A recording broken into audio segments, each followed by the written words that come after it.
खूबसूरत नसर निगार तर्ज मज़ा के बादशाह उरूज दबीर की किताब वो से एक इक्तबास अहबाब की नजर। गैर शादीशुदा लड़के। पाकिस्तान में ये लड़के बकसरत हर घर में पाए जाते हैं। या तो उनको नौकरी की तलाश होती है या बीवी की। दोनों ही मामलात में बदकिस्मत होते हैं, यानी न कभी मर्जी की नौकरी मिलती है न बीवी। उनका दूसरा सबसे बड़ा मसला मुस्तकबिल का होता है या तालीम का।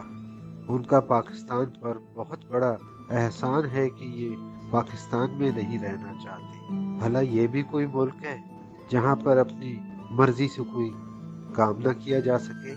मगर आफरीन है साहिब, जहाँ ये सब कुछ जायज या नाजायज तरीके से हासिल करने के बाद भी पाकिस्तान भी कोई मुल्क है जैसे ख्यालात सुनने को मिलते हैं। बहुत नेक समझे जाते हैं। रमजान के दौरान इबादत की इंतहा कर देते हैं। ईद का चांद देखने के बाद बाजार का चांद देखने निकल जाते हैं। हमारी रोयत हिलाल कमेटी चांद को ढूंढते हुए सो जाती है, फिर अचानक चांद नजर आ जाता है और ईद हो जाती है।